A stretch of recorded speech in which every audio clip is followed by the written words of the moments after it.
Now, similar to this objection is the so-called Puddle analogy, a favorite among online atheists.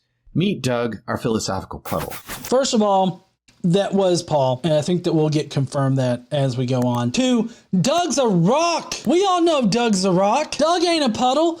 Doug is a rock, you dipshit. Get your shit straight there, Eric. Doug's impressed because his shape fits perfectly into the hole that he's in. But what Doug doesn't get is that, as a puddle, he's literally just molding to whatever hole he lands in. Change the hole, Doug reshapes himself. Now, some skeptics use this to argue that life in the universe is like Doug the Puddle.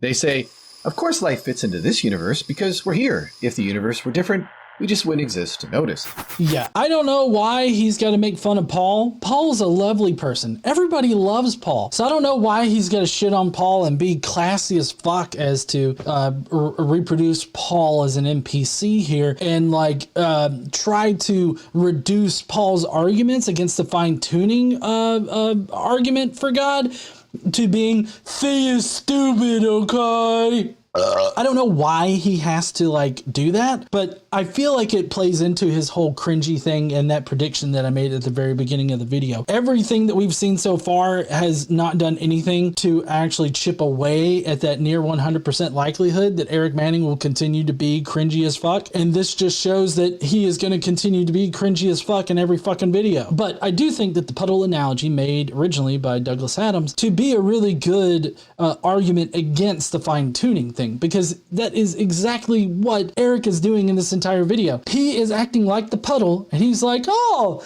this hole is perfectly shaped for me. Therefore, it must have been made for me. And he's doing the same thing. He's saying, oh, look, I'm in this universe. This universe supports life. This universe must have been made for me. Or at least made for life. Maybe not. Maybe he's not that narcissistic. I don't fucking know. But you get my point. It's the same shit. This analogy flops hard. Life's not some fluid that'll fit in any old universe.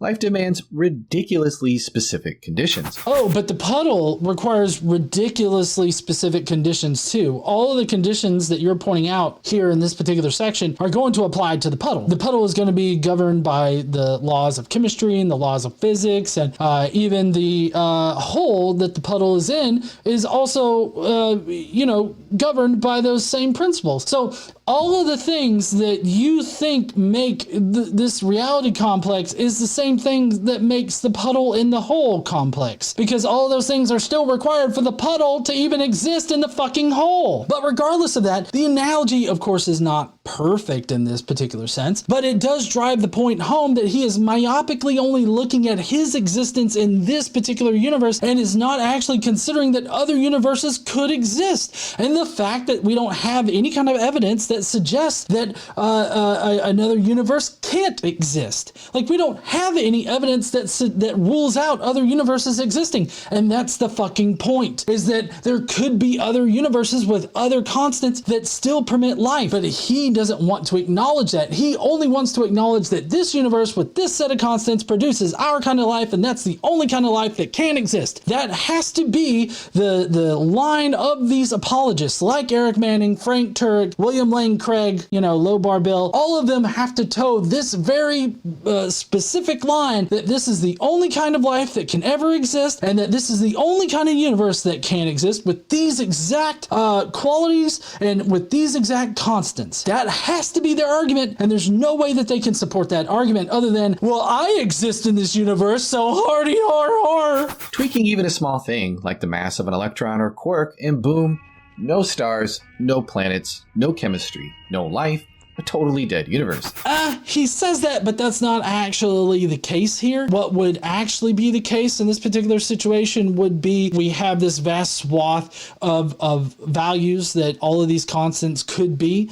And so because of all of these constants can hold all of these different values, and the one constant can play off of another constant, or you change another constant changes as well. Or at least the acceptable range of that constant can change, and so you have a whole new different set of fucking values for that one. Like, he's not taking that into consideration, and the reason why he's not taking that into consideration is because it totally destroys his fucking argument, and it makes his entire fucking video moot. Doug the Puddle can survive any hole, but life can't without a universe that's precisely dialed in. First of all, fucking weird screen, I have to say. I don't know what to do with this particular NPC, Eric.